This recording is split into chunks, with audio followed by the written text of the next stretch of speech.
अस्सलामुअलैकुम। Face to face with Ayesha Bakhsh में आपको खुशामदीद कहेंगे। शहबाज शरीफ की सियासत में धुआंधार वापसी हुई है। वो आज सियालकोट में होने वाले वर्कर्स कन्वेंशन में शरीक हुए और हुकूमत पर खूब गरजे बरसे। इत्तेफाक ऐसा है कि शहबाज शरीफ इससे पहले के 2 पार्टी इजलासों में शरीक नहीं हुए थे। डॉन की अखबारी रिपोर्ट के मुताबिक शहबाज शरीफ एहतिजाजन पार्टी इजलासों में शिरकत नहीं कर रहे थे और ये एहतिजाज था पार्टी रुकन मियां जावेद लतीफ के शो कॉज नोटिस के मामले पर। इस खबर के मुताबिक मियां शहबाज शरीफ मियां जावेद लतीफ को एक इंटरव्यू जिसमें उन्होंने मुफाहमती ग्रुप को असाइनमेंट पर मौजूद लोग करार दिया पर शो कॉज नोटिस जारी करना चाहते थे, लेकिन नवाज शरीफ इस नोटिस के खिलाफ थे। बिल आखिर शहबाज शरीफ का एहतिजाज रंग लाया और गुज़िश्ता रोज शो कॉज नोटिस जारी हो गया और आज शहबाज शरीफ वर्कर्स कन्वेंशन में पहुंच गए और खूब तकरीर की। इस इत्तफाक की जुजियात पर प्रोग्राम में बात करेंगे। दूसरी जानिब 3 साल बाद भी हुकूमत ने महंगाई की जिम्मेदारी गुज़िश्ता हुकूमत पर डाल दी है कि ना वो डॉलर को रोके रखते ना अब महंगाई बेकाबू होती। इस मामले और इस मंतक पर भी प्रोग्राम में बात करेंगे और कैंटोनमेंट इलेक्शन के नतीजों को सियासी रंग और मायने पहनाए जा रहे हैं। इन नताइज का वाकई कोई पैगाम है या फिर वाकई अवाम की राय बदल रही है? इन्हीं तमाम मौज़ूआत पर आज के में गुफ्तगू रहेगी। जो मेहमान मेरे साथ मौजूद हैं हुकूमत की नुमाइंदगी करें मुआविन खुसूसी वज़ीर आज़म बराए food security national price monitoring committee Jamshed Iqbal Cheema साहब, मुस्लिम लीग नून से रुकने कौमी असम्बली अली गौहर बलोच साहब प्रोग्राम में हमारे साथ हैं। पाकिस्तान पीपल्स पार्टी से जनरल सेक्रेटरी पीपल्स पार्टी वस्ती पंजाब सैयद हसन मुर्तज़ा साहब हमारे साथ हैं। आप तीनों मेहमानों का बहुत शुक्रिया।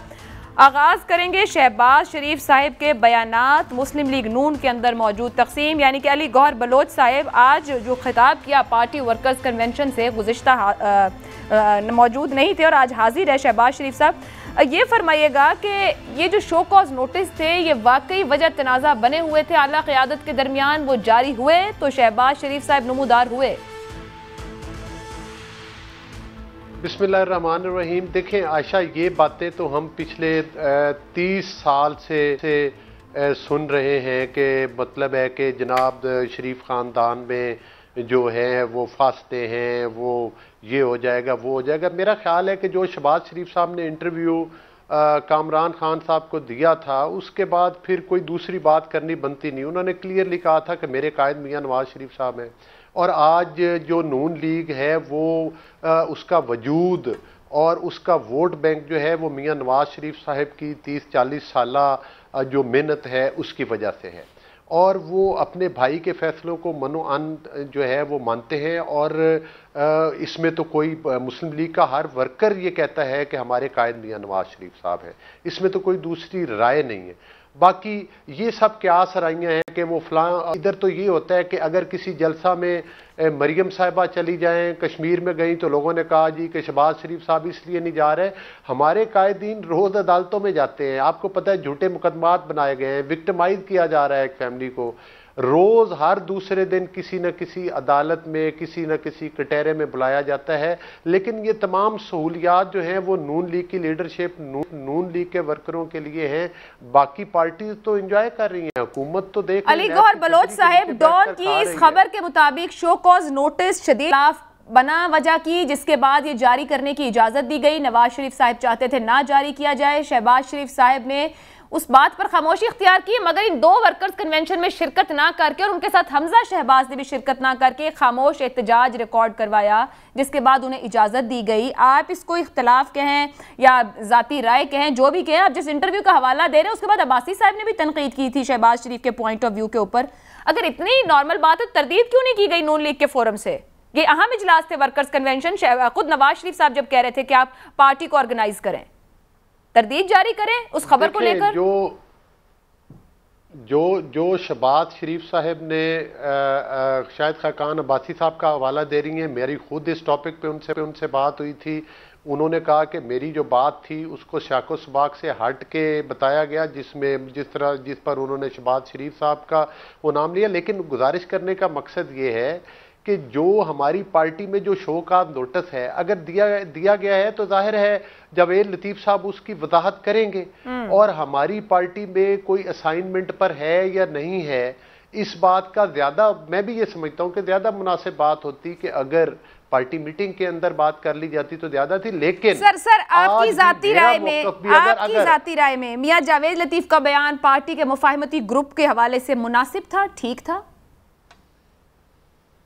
देखिए, मैं ये समझता हूं कि जो पार्टी के मामलात हैं उनको ज़ाहिर है हर चीज़ का एक डेकोरम होता है। अगर आपको अपने कोलीग्स में से कोई मसला है तो पार्टी की लीडरशिप मौजूद है, और जवेद लतीफ़ साहब को भी चाहिए था कि विद इन पार्टी तो उनके साथ बैठ के ज़रूर बात करते हैं। अगर दिल में ऐसे खदशात हैं तो उनकी वजाहत होनी चाहिए, पार्टी में बात होनी चाहिए।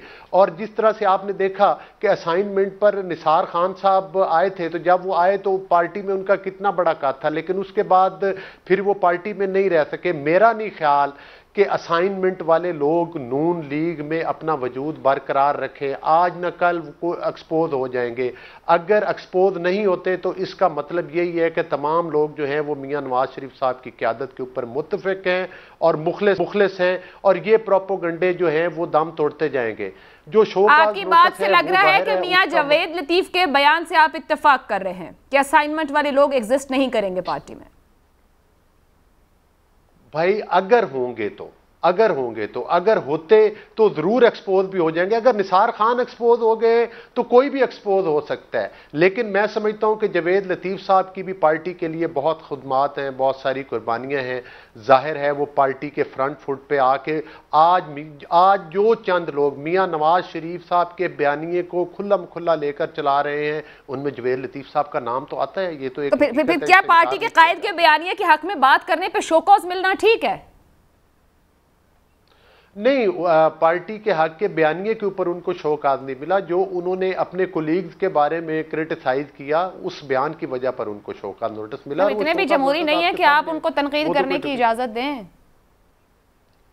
नहीं, देखें, तनकीद करने की, लेकिन ये है कि पार्टी की लीडरशिप के बारे में जो जिन लोगों के बारे में, या तो वो फिर उनके नाम बताते जावेद लतीफ साहब, ठीक हो गया, उनको चाहिए था कि उनके नाम बताते ताकि वो लोग वजाहत करते, या अगर वाकई वो समझते हैं तो फिर उनको चाहिए था कि शहबाज शरीफ साहब और मियां नवाज शरीफ साहब के और मरियम साहिबा के नोटिस में दें कि ये फलां लोग हैं, इसका आप कोई एक्शन लें। मैं समझता हूं कि आज पार्टी में जो भी मीर जाफर और मीर सादिक बनेगा, उसका भी पार्टी में जो हशर है वो निसार खान जैसा होगा। आपने देखा कि जुल्फकार अली खोसा साहब बड़े सीनियर बंदे थे, जब पार्टी में इख्तलाफात हुए तो आप देख लें फिर वो पार्टी में अपना वजूद बरकरार ना रख सके। मैं वापस इस पर आती हूं। आप लोग फिर एक कंफ्यूजन क्रिएट कर रहे हैं यहाँ पर कि कायद के बयानिए के साथ आवाज उठाएं तो किस हद तक उठाएं, और दीगर लोगों के लिए बात की जाए तो कहां से शुरू करनी चाहिए। जमशेद इकबाल चीमा साहब, शहबाज शरीफ साहब आज खूब बोले हैं, गर्जे बरसे हैं, हुकूमत पर तनकीद की है, पुराने माजी के वादे याद दिलाए हैं, लेकिन एक बड़ा अहम उन्होंने बात की है, पीटीआई को अपनी जन्मभूमि यानी कैंटोनमेंट में शिकस्त हुई है। कितना मायने खेज है ये बयान उनका आप लोगों के लिए? पहली बात तो ये कि जो बात आप पहले कर रहे शहबाज शरीफ साहब और नवाज शरीफ साहब के बारे में, मैं आप कह लें कि बलोच साहब से बिल्कुल इत्तेफाक करता हूं कि शहबाज शरीफ और नवाज शरीफ बिल्कुल एक हैं, ये दो आदमी नहीं हैं। इनकी स्ट्रेटजी एक है, इनकी पॉलिसी एक है। इनमें से बिल्कुल इस बात पे इत्तेफाक है कि हमने लूटना कैसे है, मनी लॉन्ड्रिंग कैसे करनी है, लेके कैसे चलना है। ये गुड कप बैड कप खेलते हैं, बेसिकली सारा मैच फिक्स होता है। लिहाजा इनमें कभी कोई इख्तलाफ नहीं रहा। ये एक लोगों को मिस गाइड करने के लिए होता है। लिहाजा ये मैं समझता हूँ कि बार बार आने के बाद इसमें कोई खबरियत नहीं है। शहबाज शरीफ और नवाज शरीफ के तरीक़ा वारदात में फ़र्क है, बाकी सोच में, काम में कोई फ़र्क नहीं है। ये अदारों को ब्लैकमेल करते हैं, मुल्क को ब्लैकमेल करते हैं। अगर इनको आप हुकूमत दे दो, इनको आप कह लें कि घर से उठा के ला के वज़ीर ख़जाना बना दो, ला के वज़ीर आला बना दो। वज़ीर आला अगर इनके खिलाफ अदम एतमाद आ जाए तो ज़िया साहब कह दें कि इसका किला बड़ा मजबूत है, किले से क्या मुराद है ज़रूर ज़िया साहब बता दें। फिर आपका वज़ीर आज़म को निकाल दिया जाए, आप वज़ीर आला हों, फिर भी आप वज़ीर आला रहें, आपको ला के वज़ीर आज़म बना दिया जाए, सारा कुछ कर दिया जाए तो बिल्कुल अदारे भी ठीक हैं, सुप्रीम कोर्ट भी ठीक है। सुप्रीम कोर्ट आपके हक़ में फ़ैसला करे, ठीक है। अगर आपके हक़ में फ़ैसला ना करे, आप सुप्रीम कोर्ट पे चढ़ दौड़ो। ये बिल्कुल आप कह लें कि एक as a party, as a फ़र्द नहीं है, एज ए पार्टी आप कह लें ये मुस्लिम लीग अपना नवाज शरीफ खानदान एज ए खानदान ये ब्लैकमेलर हैं। ये इनके सामने किसी के तकद्दस या कोई आपका तकरीम नहीं है। ये कानून पे, अदारों पे, इंसाफ पे, आइन पे ये बिल्कुल। सर अब आप ये ज़्यादा इल्ज़ामात हो गए, फिर वो भी जवाब देंगे, फिर आप खफा होंगे। सवाल मैंने आपसे आप लोगों की शिकस्त पे रखा था। दूसरी दूसरी बात इसमें यह है कि ये जो आपका कैंट के जो इलेक्शन है, शहबाज शरीफ साहब का जन्मभूमि में शिकस्त, ये एक अच्छी, मैं समझना गर्जना बरसना बड़ी अच्छी बात है। हम सिंपल एक गुजारिश उनसे करते हैं कि आप इतने पढ़े लिखे आदमी हैं, आपके पास इतना नॉलेज है, आपसे पूछा जा रहा है कि 25 अरब रुपया आपकी मनी लॉन्ड्रिंग हुई है, उसका जवाब दे दें। आपकी वाइफ्स के अकाउंट में निकला है, आपके अकाउंट में निकला है, आपके बच्चों के अकाउंट में निकला है, आपके नौकरों के अकाउंट में 3-3 अरब निकला है, इसका जवाब दे दें। वो आज तक जवाब नहीं दे पा रहे। मैं समझता हूँ इसका भी छोटा सा जवाब उन्हें दे जाना चाहिए, बजाय सियालकोट जाने से पहले सुप्रीम कोर्ट में जाके या नायब कोर्ट में जाके इतना भी बता दे तो इस कौम का भला हो जाएगा। सियासतदानों को सुरखरू होना चाहिए, सियासतदानों को आप कह लें कि चीमा साहब ये तो उनसे पूछेंगे ना, फिर वो कहते हैं आप लोग इंतकाम की सियासत कर रहे हैं, तफसीलन बयान करते हैं। तीसरी बात मैं समझता हूँ, देखें एक बात है, देखें इसमें यह है कि अगर वो अदालत में या कोई किसी अदारे में कोई इंतकाम है तो ये प्रेस कॉन्फ्रेंस करें, प्रेस कॉन्फ्रेंस करके कहें कि जनाब ये अकाउंट हैं, इनमें इतने पैसे हुकूमत ने कहा है ये नहीं थे, ये अकाउंट नहीं है, ये फलां बंदे का नाम लिखा था, ये नहीं है, ये गलत है, और इन अकाउंट का सारे इदारे आपके पास हैं, नैब इंडिपेंडेंट है, उन्होंने शहबाज शरीफ को अंदर भी रखा, बाहर भी निकाला, जमानतें भी इदारों से मिली। अब इस मामले के ऊपर तो आप लोगों ने एहतसाब करना है, नताइज कौम को ला के देने के वादे आपकी हुकूमत ने और इसी एजेंडे और मंशूर पर आए हैं। इस पे तो क्या मैं सवाल रखूं इस वक्त? इसका मतलब है कि आप एफिशिएंट इंसाफ दे ही नहीं सके पिछले 3 साल के अंदर। वो कह रहे हैं कि आपने जो कुछ किया, आपको आपकी जन्मभूमि में शिकस्त हो गई है। मैं कह रहा हूँ इसका जवाब यह है कि देखें, इसमें जो भी इलेक्शन होता है उसमें ये पहली बार है कि हुकूमत को कोई इलेक्शन जीत रही है, कोई हार रही है। ये एक अच्छी रवायत है। ये हमेशा निकम्मी से निकम्मी हुकूमत भी हमेशा जीता करती थी, कभी नहीं हारी थी। निकम्मी से निकम्मी, नालायक से नालायक, करप्ट से करप्ट हुकूमत हमेशा जीता करती थी। ये कभी नहीं हुआ था कि हुकूमत में भी हो और इलेक्शन हार जाए। ये पहली बार हो रहा है। तो आप कह लें कि यह फ्री एंड फेयर वाली बात जो है, ट्रांसपेरेंसी वाली बात आ रही है। अदरवाइज ये तो नहीं है कि गवर्नेंस अच्छी थी तो इसलिए हुकूमत जीतती है। बेसिकली जिसकी हुकूमत थी वो कोर्स मेथड इस्तेमाल करता था। बड़ा अहम सवाल है, वज़ीर आज़म साहब को बड़ी ब्रीफिंग दी गई है, आप कह रहे हैं कि हार बड़ी अच्छी है, हुकूमतों में कम होता है। ये जो पजीराई नून लीग को मिली है कैंटोनमेंट में, फिर ये पंजाब और लाहौर के अंदर, ये वजह नून लीग का बयानिया है या आपकी महंगाई को लेकर कारकर्दगी है? पहली बात तो ये कि पजीराई हमें मिले या इनको मिले, हम उसे मानेंगे, हम उसे धांधली नहीं कहेंगे। पहली बात तो ये है। ठीक हो गया। दूसरी बात ये है कि अगर किसी छोटी बात पे या छोटी इलाके में आपको कुछ शिकस्त हो जाए, आपको यू कैन से कि छोटे इलेक्शन में हो जाए, तो ये आपके लिए वेकअप कॉल होती है। तो ये आपको आपकी गवर्नेंस को इम्प्रूव कर देती है, या आप कह लें कि हाँ आपके लिए फीडबैक है कि हम इसे एज ए फीडबैक ही लेंगे। और हम चूंकि जमहूरियत पे बिलीव करते हैं, हम अपना नुक्ता नजर, हम अपना नैरेटिव आवाम को कितना अच्छा समझाते हैं ये हम पे डिपेंड करता है। यही तो पूछ रही हूं ना, वज़ीर आज़म साहब को ब्रीफ भी दिया गया, नतीजा क्या निकाला है? ये जीत जो नून लीग को मिली है, ये उनके बयानिए की जीत है या आपकी महंगाई को लेकर कारकर्दगी की वजह से आपकी हार है? मैं समझता हूं कि ये उनका बयानिया तो देखें अवाम कभी भी पसंद नहीं करते, ना उनकी गवर्नेंस को अवाम ने पसंद किया। ये जो आप कह ले बयानिया अगर एंटी, इसका मतलब है ये आपकी कारकर्दगी है जिस पर आप हारे हैं। पसंद नहीं होता। मैं समझता हूँ कि हमसे अच्छा कम्युनिकेट शायद नहीं कर सके, हमने अच्छा इलेक्शन नहीं लड़ा। आइंदा हम अच्छा इलेक्शन लड़ेंगे इंशाल्लाह। सिंपल सी बात है। आइंदा अच्छा इलेक्शन लड़ेंगे, कारकर्दगी अवाम को मुतासिर नहीं कर सके हैं। मैं हसन मुर्जा साहब आपकी जानिब आऊंगी। सर, पीपल्स पार्टी काफ़ी एक्टिव है पंजाब में, गुज़श्ता कुछ अरसे में कुछ ओहदेदार भी तब्दील हुए, आप भी जनरल सेक्रेटरी बने। कैंटोनमेंट इलेक्शन में पीपल्स पार्टी नहीं दिखाई देती है, आप लोगों की मेहनत नहीं फल ला सकी। बहुत शुक्रिया आयशा, आपने बिल्कुल दुरुस्त कहा कि हम कैंटोनमेंट बोर्ड के इलेक्शंस में अपनी कारकर्दगी नहीं दिखा सके, हम वो इलेक्शन हारे हैं। हम ये भी इल्जाम नहीं लगाते कि धांधली हो गई है और ये हो गया है। लेकिन इन सारी चीजों के साथ साथ एक चीज आपको जरूर सामने रखनी पड़ेगी कि हम 40 साल से पंजाब के अंदर एक हुकूमत में भी नहीं है, और 40 साल से जो हमारी करैक्टर असैसिनेशन हर फोरम पे, चाहे वो मीडिया का फोरम हो, चाहे वो हुकूमती फोरम हो, चाहे पेट फाड़े जाएं, चाहे उल्टा लटकाया जाए, चाहे सड़कों पे घसीटा जाए, ये असैसिनेशन हमेशा रही है। इसका एक फैक्टर ये भी है कि लोगों के सामने जो हमारी शक्ल पेश की जाती है कुछ इदारों की तरफ से, कुछ महकमों की तरफ से, और साबित भी कुछ नहीं कर पाते, उसका भी हमें हुआ है। फिर हमारा जाला जिसको बिल्कुल इस तरह आइसोलेट कर दिया जाता है कि उसका पंजाब के रेवेन्यू पे कोई हक नहीं है, फंड्स ना देना, नौकरी ना देना, थाने के में मुकदमात, धांधलियां, ये हमेशा से हमारे साथ रही हैं। तो ये इन सारी चीजों को हम अब साथ ले चल रहे हैं और हम इसको तस्लीम करते हैं कि हम ये इलेक्शन हारे हैं पंजाब के अंदर, लेकिन आने वाला बल्कि इलेक्शन इंशाअल्लाह ताला पाकिस्तान पीपल्स पार्टी बेहतर अंदाज में लड़ेगी भी और बेहतर अंदाज में सामने भी आएगी। हसन मुर्तजा साहब, पीपल्स पार्टी का कारकुन आखिर मायूस किससे है? आपने यहाँ परसेप्शन की बात की है कि लोगों के सामने शक्ल जो हमारी पेश की जाती। सर, अपना तासुर तो आपने खुद बनाना है, आप खुद कहाँ हैं? नहीं, आपने ना, आप फिर देखें, अब इस जगह पे भी आप उसको घुमा फिरा के ना, मैंने जो बात कही है वो आपको अच्छी तरह समझ आ गई।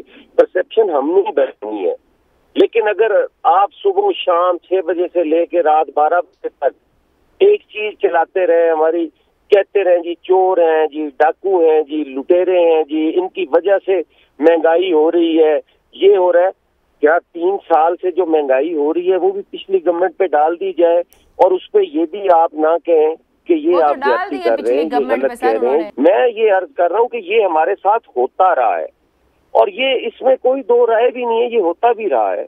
एक फैक्टर है, उसको आप भी मान जाए ना, इसमें कोई इस तरह तो नहीं है कि आपने कोई, हम आप पे कोई इल्जाम लगा रहे हैं। सर, मैं आपकी हर बात को तस्लीम कर रही हूँ हसन मुर्तजा साहब, लेकिन गुज़िश्ता रोज आप ही का एक बयान है जिसमें आपने फरमाया है कि इलेक्शन में उम्मीदवार के हाथ वैसे मजबूत नहीं कर सके जैसे करना चाहिए थे। सर, कैसे उम्मीदवार के हाथ मजबूत किए जाने चाहिए थे या किए जाते हैं? मेरी अर्ज सुन लेना, मैं एक आदमी एक शिकस्त मान रहा है, वो कह रहा है कि हमारी गलतियां हैं, हमारी कोताहियां हैं, हम अपनी गलतियों की वजह से वो स्पेस नहीं हासिल कर सके जो हमें करनी चाहिए थी। मैं अपने कैंडिडेट्स के साथ नहीं खड़ा हो सका। मेरा एक दिन पहले नोटिफिकेशन हुआ, 6 महीने से हमारी तंजीम नहीं की, एक दिन पहले मेरा नोटिफिकेशन हुआ, हम नहीं पहुंच सके अपने उम्मीदवारों के साथ। हम नहीं, मेरा एक उम्मीदवार लाहौर के अंदर 3900 वोट्स लेता है, जीतने वाले के 41-4200 वोट है, हम वोट सीट 200-250 से हारे हैं। वो बेचारा उस टाइम अकेला लड़ रहा था, पुलिस उसके पीछे पीछे थी, छापे पड़ रहे थे, रेड हो रहे थे। मैं खुद भी वहां गया उस रात, मैंने मीडिया टॉक भी की, मैंने उनसे बात भी की, मैं अदालत का रुख भी किया। वो मेरा उस हद तक है कि हम अपने उम्मीदवार के साथ खड़े नहीं हो सके, लेकिन इंशाअल्लाह ताला हसन मुर्तजा साहब, आप कह रहे हैं आपके उम्मीदवार के पीछे पुलिस थी, छापे पड़ रहे थे, यहाँ तो नून लीग भी मुतमईन है इंतखाब से कि शफाफ हुए हैं, चीमा साहब भी तस्लीम कर रहे हैं कि शफाफ हुए। हमने हरेसमेंट दायर की, हमने वो इलेक्शन बड़ा मुश्किल से उस बेचारे ने लड़ा। हमारे वो एडवोकेट भी है तारिक भट्टी, वॉल्टन 2 से वो इलेक्शन लड़ रहा था। तो ये सारी चीजें हुई हैं, लेकिन मैं उसको ये नहीं कहता कि हम धांधली के साथ हार गए हैं। हम कहते हैं कि हम लोगों तक नहीं पहुंच सके, हमारी कैंपेन उस स्टैंडर्ड की नहीं थी, हमारे उम्मीदवारों की जो नामजदगी है वो हम बेहतर अंदाज में नहीं कर सके क्योंकि हमारी तंजीम मौजूद नहीं थी, हमारे पास कोई ऐसे नहीं थे कि जिससे हमारा वो होता। फिल्म वो हमारी कोताही है ना, मीडिया आप कनेक्ट नहीं कर पा रहे। आप जो पंजाब में जब तासुर की बात करते थे, इसका मतलब है आप तस्लीम कर रहे हैं आप यहाँ के अवाम के साथ कनेक्ट नहीं कर पा रहे या आपका पैगाम उन तक नहीं पहुँच पा रहा है, आप तासुर नहीं कायम कर पा रहे हैं। मैंने ये नहीं कहा, ये आपके अल्फाज हैं। मैं तो पूछ रही हूँ क्या ये वजह है? उम्मीदवार के साथ उसकी कैंपेन नहीं कर सके, हम अपने पोटेंशियल उम्मीदवार नामजद नहीं कर सके, अवाम तक पहुँचने की तो इसमें बात ही कोई नहीं है। सर, तो यही बात होती है ना, आप गलतियां तस्लीम कर रहे हैं, कहीं ना कहीं तो आपको आवाम से कनेक्ट करना है ना अपने उम्मीदवार के थ्रू। गलतियां तस्लीम की हैं, आप वो ही रखें ना, जो मैंने नहीं तस्लीम किया वो आप मेरे खाते में क्यों डाल रही हैं? इसी चीज को हम कहते हैं कि हमारे साथ जो आप लोगों की तरफ से होता है वो यही होता है कि बात को तोड़ मरोड़ कर बयान मैं तोड़ मरोड़ नहीं रही, मैं तो उसको अंडरस्टैंड करना चाह रही हूँ कि जब आप ये कहते हैं कि तासुर ये पैदा किया गया हमें लेकर और लोगों के सामने हमारी ये शक्ल पेश की गई सर, तो इसका मतलब है आप आवाम तक नहीं जा पा रहे, ग्रास रूट तक मौजूदगी नहीं। ठीक है, अब आप देखें, अली गौहर ने एक बात की, उन्होंने जो बात की उसका आपके क्वेश्चन का और उनकी बात का चीमा साहब ने क्या जवाब दिया? उन्होंने पूरा 10 मिनट लगाए, आपने इंटरप्ट भी नहीं किया कि चीमा साहब मैंने ये क्वेश्चन सर मैंने 4 बार चीमा साहब को इंटरप्ट किया ये बताने के लिए कर चुके हैं। तो आपने कहा कि वो ये तो मेरा सवाल ही नहीं था, मेरी तो जन्मभूमि वाला सवाल था। हसन मुर्जा साहब, गुज़िश्ता रोज भी आपकी लीडरशिप की जानिब से पंजाब में अदम एतमाद की बात की गई है। कैंटोनमेंट के नताइज के बाद भी क्या आप लोग समझते हैं कि पीपल्स पार्टी को अदम एतमाद पंजाब में लानी चाहिए? कर रहा हूँ जो एक पॉलिटिकल कारकुन, एक पॉलिटिकल वर्कर की जो आवाज है, मैं आपको वो कह रहा हूँ। ठीक है, मैं जिम्मेदार हूँ। मैं कहता हूँ कि मैं पंजाब में अपने लोगों तक नहीं पहुंच सका। ये मेरी अपनी, ये मैं मान रहा हूँ, इसको मैं तस्लीम कर रहा हूँ। मेरे क़यादत का नैरेटिव जो है वो अपनी जगह है, वो एक स्ट्रॉन्ग नैरेटिव है कि अवामी इश्यूज पर बात करो, सारा कुछ करो, उस पर मैं नहीं पहुंच सका। मैंने बड़ा खंदा पेशानी से ये अपनी शिकस्त भी तस्लीम की है और अपनी जिम्मेदारी तस्लीम की है। आपका कोई भी नहीं करेगा। आप जन्मभूमि का सवाल करें, कोई भी जवाब नहीं देगा, क्योंकि दोनों की जन्मभूमि वही है। आपकी राय क्या है शहबाज शरीफ साहब के इस बयान पे? ये उन्होंने कोई मायने खेज किस्म का बयान दिया है, तंज किया है, क्या किया है? क्या दिया है? आज वो इनकलाब की बातें कर रहे हैं, उन्हें यही बयान सूट करेंगे। आज उन्होंने जो बात की है उससे ये बात साफ जाहिर होती है कि दोनों भाई एक पेज पर हैं। ये जो एक कहता है कि ये करो, एक कहता है ये करो, ये नहीं है। दोनों भाई एक पेज पर है, पूरी PMLN एक पेज पर है। अपने अपने सियासी मकासद हासिल करने के लिए किसी टाइम सियासत कर रहा होता है, किसी टाइम कोई कर रहा होता है। तो ये तो उनका अपना अंदरूनी मामला है। इस पे तो ना कोई डिस्कशन की जरूरत है, ना कोई बहस की जरूरत है। बहस तो इस चीज की है, पूछना तो हुकूमत से ये चाहिए जो वो कहते हैं कि महंगाई पिछली हुकूमतों की है। उनसे पूछा जाए कि महंगाई पिछली हुकूमतों की है तो 3 साल से आप क्या कर रहे हैं? छोड़कर चले जाएं, दे जाएं पिछलों को कि करो इसको सही। नहीं करते तो उनसे जवाब मांगा जाए। 3 साल के बाद भी अगर वो कहें कि पिछलों की है तो ये भी उनकी आपस की है ना। 3 साल पहले भी हम तो नहीं थे, 3 साल पहले भी ये दोनों थे, तो ये करें ना। आज जेलों की बातें करते हैं ये दोनों लोग, तो जेलों में तो हम पड़े हैं। खुर्शीद शाह साहब 3 साल से 2.5 साल से जेल में पड़े हुए हैं। कोई उन पे इल्जाम आज तक नहीं हो सका, कोई रेफरेंस नहीं जा सका। बात तो इन चीजों पे होनी चाहिए। ये कौन सा इशू है जी कि आप बिठा कर शुरू कर दें जी के दोनों भाई एक पेज पर हैं या नहीं है? क्या बलदियाती इलेक्शन में ये हुआ है? मैं मान रहा हूँ कि बलदियाती इलेक्शन में कंटोनमेंट बोर्ड के इलेक्शन में हम हारे हैं, मैं वो शिकस्त तस्लीम करता हूँ। ठीक है, भी डिबेट शुरू कर दीजिए कि वो इस तरह नहीं, इस तरह है। सर लेकिन आप दूसरों पे डाल रहे हैं ना। अब ठीक है, मैं अब मैंने पूरा फोरम दिया है, आपकी भी गुफ्तगू सुनी, मगर आप जो सवाल रख रहे हैं अब ब्रेक के बाद कोशिश करूंगी कि सवालों के मिले आप लोग एक दूसरे पर ना। और जब आप नून लीग पे बात करें तो यकीनन अवाम जानना चाहते हैं, क्योंकि आपकी जमात भी बयान देती है हसन मुर्जा साहब कि हम शहबाज शरीफ से बात करेंगे, हम जो जमात के ओहदे रखते हैं या अपोजिशन लीडर में बात करेंगे, बट नून लीग को रिप्रेजेंट 2 फेसेस करते हैं अवाम के अंदर, इसमें कोई शक नहीं है। क्योंकि नवाज शरीफ साहब इस वक्त मुल्क में मौजूद। एक ब्रेक ले लेते हैं, ब्रेक के बाद आएंगे और सवाल रखेंगे और उम्मीद करेंगे कि उनके जवाब भी हासिल हो इस ब्रेक के बाद।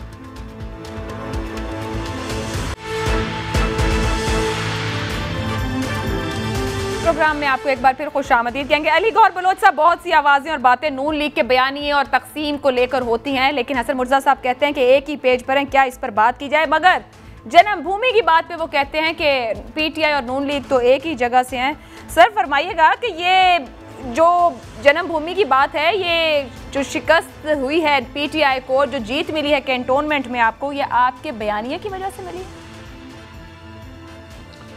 देखिए आयशा, आपने चीमा साहब को भी माशाल्लाह काफ़ी टाइम दिया, हमारे दोस्त हैं। देखिए बात ये है कि एक चीमा साहब आपकी वजह से बहुत बातें सुना रहे होता है।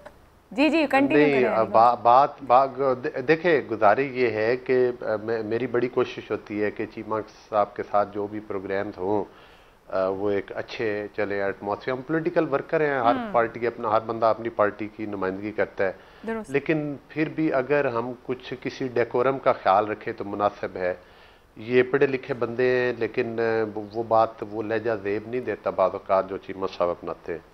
देखिए, एक किसी की लीडरशिप के बारे में अल्फाज जो बयान किए जाते हैं वो उनको थोड़ा सा ध्यान करना चाहिए कि आप कौन सा लहजा और कौन से अल्फाज, और फिर जब हमारी तरफ से आता है तो फिर उस वक्त नाराज़गी आ जाती है सामने कि ये क्यों कहा गया।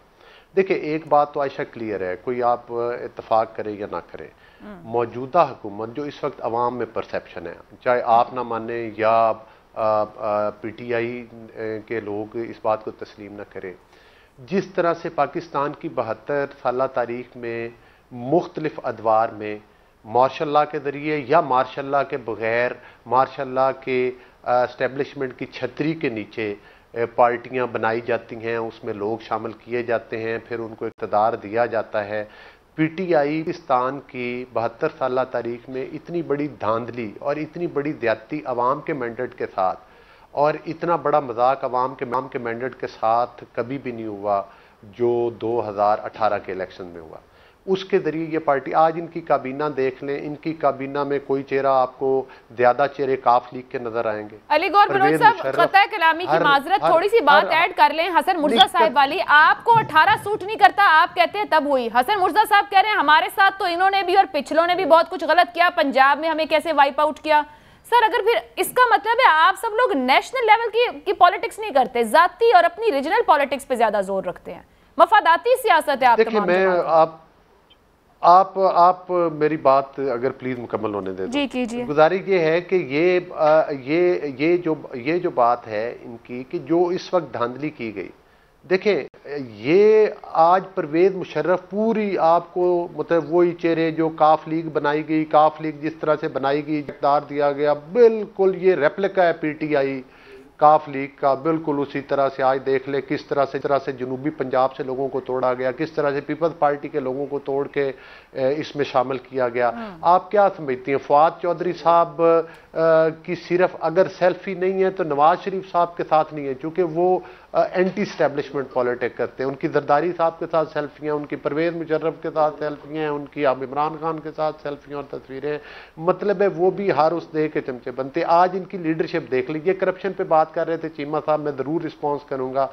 देखिए, गुजारिश ये है कि अपनी बहन को एनआरओ दिया। देखे फॉरेन फंडिंग केस क्या है, अरबों रुपए पाकिस्तान के अवाम के और जो बाहर आउट ऑफ कंट्री लोग बैठे हुए थे उन तमाम के अपनी बहनों की जेबों में डाल के और अरबों रुपए की वो मालिक होगी कि जिनका वालिद एक सरकारी मुलाजिम था। चले इमरान खान तो क्रिकेट खेलता था, बहनों के पास अरबों रुपया क्या है? वो अरबों रुपया पाकिस्तान के लोगों का है जो आउट ऑफ कंट्री बैठे और पाकिस्तान में बैठे हैं। फिर आप देखें कि आज नैब की छतरी के नीचे, मैं नहीं कहता आप उठाएं सुप्रीम कोर्ट की जजमेंट देखें कि नैब को ताकत के टूल के तौर पर इस्तेमाल किया जाता है, पार्टियां तोड़ने और बनाने के लिए इस्तेमाल किया जाता है।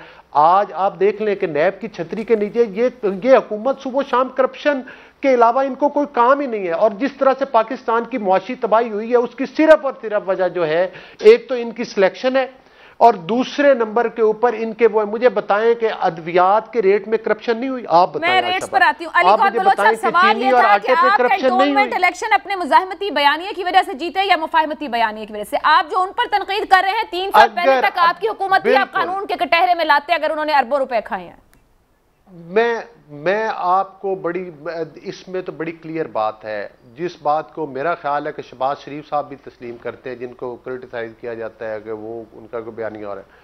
अगर मुस्लिम लीग नून का वोट बैंक है तो वो बड़ी क्लियर बात है, वो मियां नवाज शरीफ साहब के बयानिए की वजह से इंटैक्ट है, क्योंकि जो जबान मियां नवाज शरीफ साहब बोलते हैं वो पाकिस्तान के 24 करोड़ अवाम का बयानिया है। जीत कराई। चलें अगली बात। अभी हुकूमत ये कह रही है कि गुज़िश्ता 3 साल में जो महंगाई कट में नहीं है वो आप लोगों की वजह से नहीं है। आप लोगों की 5 साल की कारकर्दगी उन्हें यहाँ ले आई कि महंगाई आज कंट्रोल में नहीं है, डॉलर रेट कंट्रोल में। बड़ी सिंपल बात है। हमारी 5 साल की कारकर्दगी ये थी कि हमारे वक्त में अरबों रुपए की इन्वेस्टमेंट्स इस पाकिस्तान में आई, मोटरवेज बने, सी पैक जैसे प्रोजेक्ट बने, और हमारी कारकर्दगी ये थी कि बिजली का रेट जो था वो जिम्मेदार को 5 रुपए का यूनिट मिलता था जो आज 12 रुपए का मिलता है। हमारी कारकर्दगी ये थी कि उस वक्त अद्वियात अस्पताल में फ्री मिलती थी और अद्वियात की कीमत आज 500 गुना बढ़ गई है। हमारी कारकर्दगी ये थी कि आटा और चीनी सस्ते मिलते थे, 50 रुपए किलो चीनी का रेट था और डॉलर 100 रुपए पर था, 110 रुपए तक ज्यादा बढ़ा। आज आपकी करप्ट हुकूमत ने आज इन माफियाज ने पाकिस्तान के खजाने को चले हमारे साथ ये नेशनल प्राइस कमेटी के इंचार्ज वजीर आज़म के मौजूद हैं और जो हमारी पार्टी की कामयाबी है वो मियां नवाज शरीफ साहब के बयानिए के साथ साथ उनकी कारकर्दगी की वजह से भी है। ठीक है, ये सिर्फ बयानिए की वजह से नहीं, दोनों चीजें हैं, मियां नवाज शरीफ साहब की कारकर्दगी और उनका बयानिया। चीमा साहब, आप नेशनल प्राइस मॉनिटरिंग कमेटी के साथ हैं, ना फूड सस्ती है ना डॉलर कंट्रोल में है, सबका हुकूमत ही यकीनन जिम्मेदार है। अच्छा आयशा, बड़ी इंटरेस्टिंग ये आज मैं जो एक प्रेस कॉन्फ्रेंस कर रहा था तो मैं सारा एनालिसिस कर रहा था। 1947 में हमारा 3.5 रुपये का डॉलर था, एक डॉलर 3.5 रुपये का था, और वो आप कह लें कि 1970 तक 4.7 रुपये का हुआ। 1947 से 1970 तक वो 3.5 रुपये से 4.7 रुपये का हुआ, और जो भुट्टो साहब के दौर में वो हुआ 9.9 रुपये का, यानी आप कह लें उनके 5 साल में। उसके बाद और ये बढ़ा तकरीबन 110%। पहले 47 और 70 23 साल में बढ़ा वो 41% या 44%। उसके बाद बढ़ा ये इनके दौर में 110%। फिर आप कह लें कि जो आप दौर आया ज़िया साहब का, इसमें को 22-23% बढ़ा है। जुनेजो साहब का जो दौर आया इसमें को तकरीबन 30% बढ़ा है। भुट्टो साहब का जो अगला दौर आया बेनज़ीर भुट्टो साहब का, उसमें को 36% बढ़ा है। और अगला जो दौर नवाज शरीफ साहब का आया तो उसमें तकरीबन 28%, और जो नवाज शरीफ का दूसरा दौर आया उसमें 44%, और तीसरे दौर में आप कह लें फिर 29% ये बढ़ा। और फिर आपके भुट्टो साहब के दौर में तीनों जो अदवार बेनज़ीर साहब का या उनका, इन तीनों अदवार में 36% से लेके 110% तक बढ़ा। सो कहने का मतलब ये है कि आज डॉलर जो हमारे दौर में जो डॉलर बढ़ा ये 36% बढ़ा जी। सो कहने का मतलब ये है कि आज 1970 से लेके तमाम हुकूमतें जो हैं, सर एक मिनट अपना बोलो सर, सुन लेना। अच्छा, ये फिगर को भी सुन लिया करें, सिर्फ इल्जाम न लगाएं। सो इसमें आप कह लें कि डॉलर हमारे दौर में ज्यादा नहीं बढ़ा। दूसरी बात है तेल की, हम बात कर लें सर 36% में आपका ही फिगर लूं। एक मिनट चीमा साहब, आपका ही फिगर लूं 36% है सर, तो आपका पुरानी हुकूमतों में क्या फर्क है सर? मैं आपको गुफ्तगू सुनवाऊं वजीर आज़म इमरान खान की जब वो अपोजिशन लीडर थे, सर फर्क क्या है? बेचा क्या है अवाम को, दिया क्या है? आयशा कंप्लीट कर लें। अच्छा, मैं अगली जो बात है अगली जो बात है कि जो तेल दिया गया, तेल जो पेट्रोल की बात करें तो मुस्लिम लीग नून के दौर में पेट्रोल दिया गया 79 सेंट पर लीटर। पीपल्स पार्टी के दौर में तेल दिया गया 88 सेंट पर लीटर एवरेज। हमारे दौर में तेल दे रहे हैं हम 67 सेंट लीटर। आज भी कैलकुलेट कर लें, ये सारे हमारे पास एक साल का एक महीने का डाटा मौजूद है। हम परफॉर्मेंस अपनी देखें तो इसके बुनियाद पे देखें। दूसरी बात यह कि आज इस खित्ते में सबसे सस्ता आटा 55 रुपए का हम दे रहे हैं, और गरीबों को 43 रुपए का हम दे रहे हैं। सर कहां 55 रुपए का आटा मिल रहा है? चीमा साहब, ये 55 रुपए का आटा कहां मिल रहा है और 43 रुपए का कहां मिल रहा है? सर जी बताएं, वो बाजार बताएं जब 43 रुपए का आटा मिल रहा है। मैं खुद जाके चेक करके आऊं। नहीं, ना 43 रुपए का आटा है, ना 55 रुपए का आटा, ना चीनी की कीमत कंट्रोल में पिछले 1.5-2 साल से, ना आटे की कीमत पर कंट्रोल है सर। आयशा, हम आटे का रेट हमने सुना, आटे का हमने रेट अनाउंस किया है सर। आपका ऐलान और जमीनी हकीकत, बड़ी माजरत के साथ, बहुत आराम से सर, जमीनी हकीकत जब आवाम खरीदने जा रही है वहां पर बहुत मुख्तलिफ है। और अगर एक तो इस रेट पर है नहीं, और अगर सस्ता है तो उसकी क्वालिटी नहीं है, ना क्वालिटी कंट्रोल है। हम 55 रुपए पे इसको कंफर्म करेंगे, लागू करेंगे। अगर 55 ना हुआ तो हम अपनी गलती मानेंगे, 55 देंगे। दूसरी बात ये कि 12.5 कल से शुरू हो जाएगा ना, कल से शुरू हो रहा है, मंडे से शुरू हो रहा है। और दूसरी बात इसमें यह है कि जो 12.5 मिलियन घर, तकरीबन 8 करोड़ लोगों को ये 43 रुपये में हम पर किलो आटा दे रहे हैं, इस खित्ते में सबसे सस्ता आटा। और दूसरी बात कि घी और चीनी, ये भी आप कह लें 8 करोड़ लोगों को हम सब्सिडी पे सस्ता देंगे। मैं तो लोगों से कहूंगी 43 रुपए किलो आटा किस किस्म का और कहां मिल रहा है वो जरूर दिखाएं। लेकिन मैं आगे बढ़ूंगी चीमा साहब, मैं बिल्कुल आवाम सुन रहे हैं 43 रुपए किलो आटा, जिसको जहां मिले और जिस क्वालिटी का मिले वो जरूर रिपोर्ट भी करे इसको। ऑपोजिशन में होते कुछ और कहने वाले, आज वजीर आज़म इमरान खान अपने हर फैसले को खुद जस्टिफाई करते हैं। हसन मुर्तज़ा साहब, वाकई पुरानी हुकूमतों के बायस ये हालात हैं या किसी और बायस महंगाई ऐसी है जैसी माजी में भी रही है?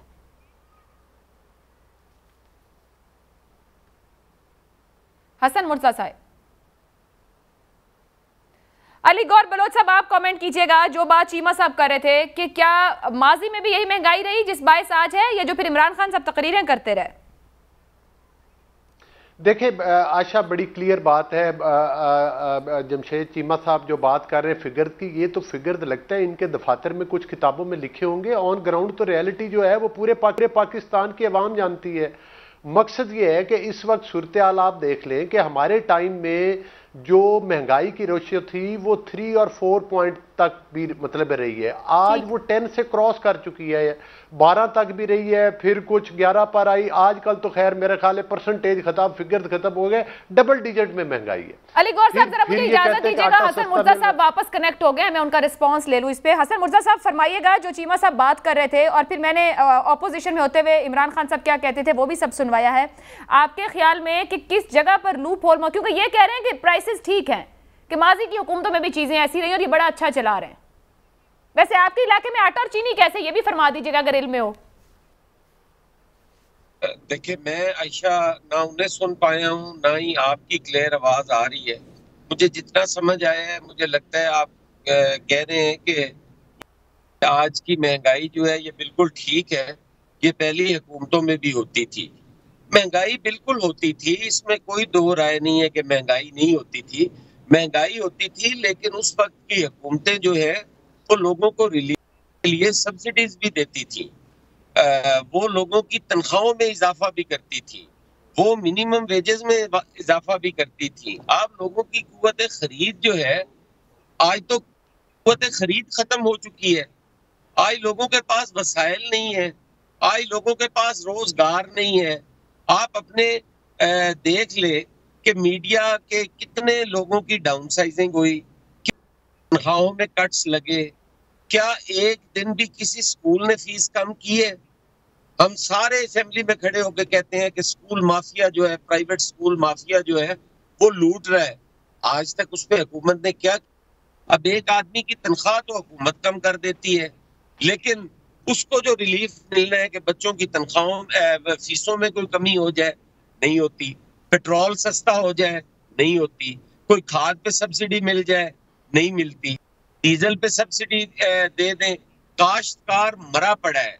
आज इस महीने के जो बिल है वो 15 हॉर्स पावर की जो मोटर है उसके 1.25 लाख रुपया बिल आ चुके हैं। 12-12 घंटे की लोड शेडिंग है। बिल जो है वो देने के लिए लोगों के पास पैसा नहीं है। आप खाद देख लें तो 6500 रुपए तक पर बैग जो है DAP का वो चला गया है। जो है वो कितना महंगा हो गया है। ये सारी चीजें हैं। अगर इनको ये कह दिया जाए कि पिछली हुकूमतों की वजह से है, तो फिर अगर पिछली हुकूमतें चोर थी तो लोगों को बिजली भी सस्ती मिलती थी, लोगों को डीजल भी सस्ता मिलता था, लोगों को खाने पीने की अशिया भी सस्ती मिलती थी, तो फिर इसका मतलब है कि वो चोर बेहतर थे।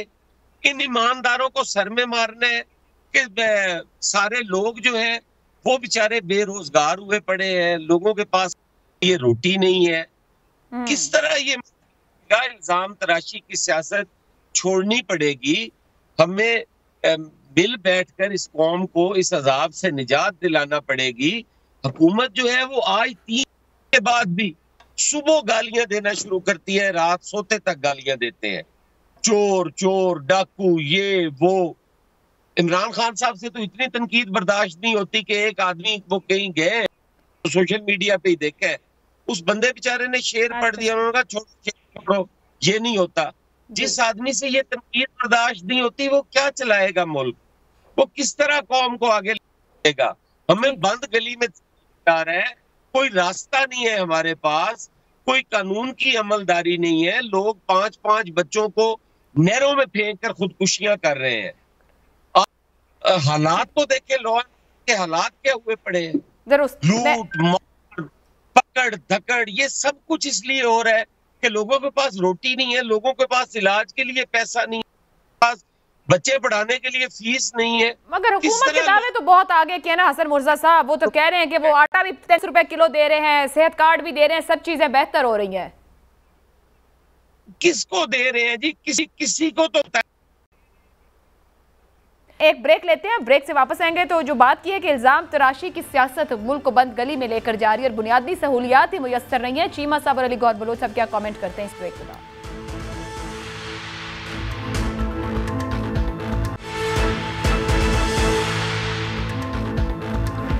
प्रोग्राम के आखिरी हिस्से में आपको एक बार फिर खुशामदीद कहेंगे। चीमा साहब, जो गुफ्तगू हसन मुर्तज़ा साहब कर रहे थे, महंगाई की वजह से आप लोग खुद तस्लीम करते हैं कि आपके लिए बहुत बड़ा चैलेंज है, कोई ऐसा माहिर नहीं है जैसे वो कह रहे हैं कि कम से कम लोगों की क़ुव्वत ख़रीद तो हो, उनके लिए कोई आसानी तो हो, किसी भी हिसाब से नहीं है। आप कह देते हैं कि माजी की हुकूमतें डॉलर रेट कंट्रोल में था, अब फ्री फ्लोट किया गया है तो चीज़ें कंट्रोल में नहीं रहती। आप लोगों ने इंक्वायरीज कराई, रिपोर्ट्स कराई, मगर आवाम की जेब से तो पैसा निकला है। वो चीनी है, वो आटा है, वो पेट्रोल का मामला रहा है, आप लोग वहां आवाम को फैसिलिटेट नहीं कर सके हैं। देखिए आयशा, इसमें थोड़ा सा इसको अंडरस्टैंड करें कि कभी भी आप आइसोलेशन में परफॉर्म नहीं करते, आपने दुनिया के साथ रह के परफॉर्म करना होता है। हमने क्या परफॉर्म किया है कि दुनिया में जो एनर्जी, आपका बात कर लें फूड की, फूड आइटम की जो कीमत बढ़ी है 34% से लेके 95% तक कीमत बढ़ी है। चीमा साहब, माजरत के साथ एक फिक्रा, एक जुमला मेरा कि हम ज़राई मुल्क है सर, कम अज कम इसमें तो हमें खुद कफील हो जाना चाहिए था ना। हम ज़राई मुल्क हैं, आप बात करते हैं ज़राई सब्सिडीज की, वो डीएपी खाद का कह रहे हैं बोरी 6500 पे चली गई। जी, मैं उसी की बात कर रहा हूं कि जो चीज़ हम लोकल प्रोड्यूस करते हैं, यूरिया दुनिया में 95% बढ़ा है लेकिन हमारे यहाँ 1 रुपया भी नहीं बढ़ा, और इसी तरह डीएपी दुनिया में 122% बढ़ी है, यहाँ भी कुछ ना कुछ हमें बढ़ानी पड़ी है, कुछ 60% के लगभग बढ़ानी पड़ी है। हम टीएसपी बढ़ी है। फिर हम बात करें गंदम के आटे की, आटा हमने नहीं उस तरह बढ़ाया जितना दुनिया में बढ़ा है, चावल हमने नहीं बढ़ने दिया। सर, बम्पर क्रॉप के बाद हम इम्पोर्ट कर रहे हैं, बाहर से आने वाला आटा महंगा है सर, ना क्वालिटी है। थोड़ा सा टाइम दे, थोड़ा सा टाइम प्लीज। अच्छा, दूसरी इसमें यह है कि इसमें फ्रूट्स एंड वेजिटेबल सिर्फ 3.5%, 3.3% महंगी हुई हैं, सिर्फ 3.3%। सो बेसिकली इसी तरह आप बात करें, आप करें 2 दालें हमारे पास पैदा होती हैं, मूंगी पैदा होती है, चने पैदा होते हैं, उनकी कीमत थोड़ी बड़ी है। मसूर हम बाहर से मंगवाते हैं, कनाडा में सल प्रोडक्शन नहीं हुई, वो ज़्यादा महंगा हुआ है। माश हम ऑस्ट्रेलिया से मंगवाते हैं, वहाँ ज़्यादा महंगी हुई है। जो चीज़ें आप मंगवाते हैं वो ज़्यादा महंगी हुई, जो आपकी अपनी प्रोडक्शन है वो थोड़ी महंगी हुई। लिहाजा आप कह लें कि ये जो अब मोस्टली प्रोडक्शन हमारी अपनी है, इसीलिए हम बात करते हैं कि दुनिया के बराबर हम महंगे नहीं हुए। हमने क्या अंडे भी इंपोर्ट होते हैं इस मुल्क में? इसमें देखें, इसमें जो अंडों को बेसिक बात करें तो दुनिया में 95% मकई की कीमत बढ़ी है, 95%। और आपका मेजर फूड आइटम जो है फीड में मकई इस्तेमाल होती है। हमारे यहाँ चूंकि अपनी प्रोडक्शन है इसलिए वो थोड़ी महंगी सर, एक नया ट्रेंड है जो गुज़िश्ता 2 साल में सामने आया। चीमा साहब, बहुत माजरत के साथ मैं आपको फिर रोक रही हूँ, क्योंकि माजी में ये होता रहा कि सर्दियों में पाकिस्तान में अंडे की कीमत ऊपर जाती थी, गर्मी में नीचे आ जाती थी, वो 65, 70, 60 तक भी आता था। गुज़िश्ता 2 साल में वो जब ऊपर जाता है, गर्मी में भी वो 150, 140 तक रहता है, इससे नीचे नहीं आ पाता। माजी में गर्मी में कम से कम अंडे का रेट नीचे आता था, अब पूरा साल अंडे का रेट ऊपर रहता है, फिर 200 से उससे ऊपर। आज अभी फैसलाबाद से रिपोर्ट हो रहा था कुछ देर पहले किसी टीवी के ऊपर के 22-23 रुपए पर अंडा जा रहा है। सर, प्रॉब्लम यह है कि एडमिनिस्ट्रेटिवली भी आप कंट्रोल नहीं कर पा रहे, ना क्वालिटी ना प्राइस। अच्छा, मैंने थोड़ा सा ना आयशा प्रोग्राम के बाद जरूर बताना, क्वालिटी का आपने 2-3 बार जिक्र किया। आटा पाकिस्तान में स्पेसिफिकेशन के मुताबिक 600 या 700 जो फ्लोर मिल है, स्पेसिफिकेशन के मुताबिक आटा निकलता है। आप जो बात क्वालिटी कर रहे हैं ज़रूर मुझे बताना, क्योंकि हम जिम्मेदार हैं क्वालिटी की। अगर ये अवामी इशू है तो जहां जिस मिल का आटा आपको, क्योंकि उस पर लिखा होता है और इसकी क्वालिटी को जिम्मेदार है गवर्नमेंट, कब मैं नहीं समझता कि ऐसा है, लेकिन अगर किसी जगह पॉइंट आउट करें तो ये अवाम की भी मदद होगी, हमारी भी मदद होगी। ओवरऑल ये बड़ा ज़रूरी है कि लोग पॉइंट आउट करें इसको। दूसरी बात यह है कि आटे का रेट मैं ज़रूर बताना चाहूँगा, परसों से आपको गंदम मिल रही है तो गंदम परसों से मिल रही है तो आटे का रेट 1100 रुपये होगा, बाकी लोगों को इसका मिल जाएगा। और बाकी बात आपने की है अंडे की बात, अंडे डेफिनेटली आप पहले पोल्ट्री महंगी हुई है लेकिन पाकिस्तान में महंगी नहीं हुई। यहाँ गोश्त इस वक्त भी आपको मुर्गी 200 रुपए के लगभग मिल रही है, दुनिया में इस वक्त मुर्गी। चलें, ठीक है, मैं असर आगे गुफ्तगू बढ़ाती हूँ आपकी ओपिनियन को लेते हुए कि कीमतें कंट्रोल में है, चीजों की प्राइस नीचे आई है, आटा मजीद सस्ता है, पोल्ट्री भी सस्ती है और आप कीमतें कंट्रोल करें। अली गौर बलोच साहब फरमाइएगा। मैंने कहा दुनिया से, मैंने कहा दुनिया से सस्ती है, मैंने कहा दुनिया से सस्ती है। कुछ बेसिक चीजें सस्ती होनी चाहिए। मैं इसके कमेंट ले लेने थे हसन मुर्तज़ा साहब से और अली गौर बलोच से। जी फरमाइए। और चीनी हम नवंबर में सस्ती कर देंगे। सर, हम तो 3 साल से ख्वाब ही देख रहे हैं चीनी सस्ती करेंगे। जी अली गौर बलोच साहब। आशा, एक तो मैं ये गुजारिश करूंगा कि आज भी आपने प्रोग्राम में बहुत कम टाइम दिया, बाकी दोनों दोस्तों को आपने काफी टाइम दिया। उनसे पूछे, वो भी यही शिकवा करेंगे मेरे से वैसे। जिस नहीं वो शिकवा नहीं, आप टाइम अपना नोट कर लीजिएगा। गुजारिश ये है कि जिस मुल्क में करप्शन के ये हालात हों कि LNG से खरबों रुपए पाकिस्तान के खाए जा रहे हो, जिस मुल्क में ये हालात हों कि कोरोना के फंड की 12 खरब रुपया ये हुकूमत के नुमाइंदे खा लें, महंगाई का आप जितना मर्जी रोना रो, मकसद यही है कि जिस मुल्क से LNG से भी आपने पैसा खाया, जिस मुल्क के पेट्रोल और डीजल ऑयल स्कैंडल से आपने अरबों रुपए खाए, जिस मुल्क के अद्वियात के स्कैंडल से आपने अरबों रुपए खाए, जिस मुल्क में इन अशराफिया के लिए, इन हुकूमती सिलेक्टेड लोगों के लिए कोई चेक एंड बैलेंस सिस्टम ना हो, जब इनकी रिस्पॉन्सिबिलिटी फिक्स ना की जाती हो, जब इनका एहतसाब ना किया जाता हो, बल्कि इनको इजाजत दी जाती हो। वो एक वजीर है इनके, मुराद सईद साहब, आपको पता है कि वो 12 खरब रुपए की करप्शन में मुलव्वस है। उनका ट्रांसपेरेंसी इंटरनेशनल वालों ने दिया है, और आपका नैब का कोई नोटिस आपने को सुना है किसी टीवी चैनल पर कि उनकी तरफ गया हो? जिस मुल्क में उस मुल्क का प्राइम मिनिस्टर बैठ के चीफ मिनिस्टर की करप्शन की कहानियां उनके लाहौर से लेकर उनके घर तक जाती हैं, वो जहां के जिस डिवीजन के रहने वाले हैं, जिस मुल्क में ये हालात हो वहां पर आवाम को दवाई कैसे मिलेगी? ये सेहत कार्ड मुझे बताएं, आपने कितने लोगों का सेहत कार्ड के जरिए फैसलाबाद में पहुंचा? सब झूठ की कहानी है, सब फ्रॉड। कोई सेहत कार्ड कहीं आप सेहत कार्ड दिखाएं, आपको अस्पताल से धिक्के देके निकाल देंगे बाहर। चले, मैं हसन मुर्तजा साहब, अच्छा अब आपने ध्यान रखना है रिकॉर्ड बलोच साहब, 20 से आटा 43 रुपए और 55 रुपए पे कीमत जा रही है, जो ये बता रहे हैं चीमा साहब, इस पे आपने फोकस रखना है। हसन मुर्तजा साहब एक तो कमेंट कर दीजिएगा, दूसरा फरमाइएगा कि आपके इलाके में सेहत कार्ड बात ये नहीं है, बिल्कुल इस तरह कीमत नहीं जा रही। देखिए ना, अब प्रोग्राम में बैठकर हम झूठ बोली जाए, मतलब अफसोसनाक सूरत हाल है। आप बताएं ना, आए तो इनको रिपोर्ट करें सर, वो किधर आटा मिल रहा है आप बताएं? वो कह रहे हैं 20 से शुरू हो रहा है। हमारे वक्त में चीनी 50 रुपए थी, आज 100 रुपए से ज्यादा है। 100 से भी ऊपर है। मैं मंडे को कह रहा हूं, मंडे को बता देना मुझे। बलोच साहब आपने बता रहे हैं चीमा साहब को, अगर मंडे को इस कीमत पर आटा नहीं आएगा ना, आज आटा कितने का है? आज तो 80 रुपए का ये से ऊपर होगा जी। हसन मुर्तजा साहब, योर लास्ट कमेंट, आपके इलाके में सेहत कार्ड पहुंचा है, आटे की कीमत क्या है, चीनी की कीमत क्या है? आज देखिए जी, चीनी जो चीज बता रहे थे चीमा साहब के बाहर की दुनिया की निस्बत यहाँ महंगाई कम हुई है, की पर कैपिटा इनकम भी तो देखें कितनी है। यहाँ पर क्या है, यहाँ तो आप मजदूर बेचारा सारा दिन चौक में बैठा रहता है, उसको दिहाड़ी नहीं लगती उसकी। आप किनसे हमारा मुवाजना कर रहे हैं? बाहर वालों की जब इंपोर्ट की बात होती है तो कहते हैं जो चीजें बाहर से आई हैं जी वो महंगी है, हम तो उसमें कर कुछ नहीं सकते। DAP हमारे दौर में भी बाहर से आती थी, लेकिन 1000 रुपया देते थे। आज जो सब्सिडी आप दे रहे हैं वो आप फैक्ट्री वाले को दे रहे हैं कि वो बैग के अंदर से टोकन निकलेगा, उस टोकन को मैसेज करना है। यहाँ गरीब काश्तकार को वो टोकन नहीं मिला और ना ही उसको कोई कैश पेमेंट हुई है। वो फैक्ट्री वाले जरूर है, लेकिन वो आम काश्तकार को फायदा नहीं है उस टोकन का। आपने अगर देनी है तो हमें उस पे सब्सिडी दे। दूसरी चीज ये है कि अगर 55 रुपए का आटा मेरे साथ आप भी आइए, चीमा साहब को भी लेते हैं, अली गौर को भी लेते हैं, पूरे पंजाब में फिर लेते हैं, कहीं से हमें 55 रुपए का आटा लेकर दे दे। यार ये जरूरी हो गया। अब आप तीनों के साथ पंजाब में एक इस महंगाई के मामले पे क्या आटा 55 और 43 रुपए मुयस्सर है, और अवाम बेहतर फैसला साजे कि क्या फैसले हुकूमत उनके लिए कर रही है। मुझे इजाजत दीजिए, अल्लाह हाफ़िज़।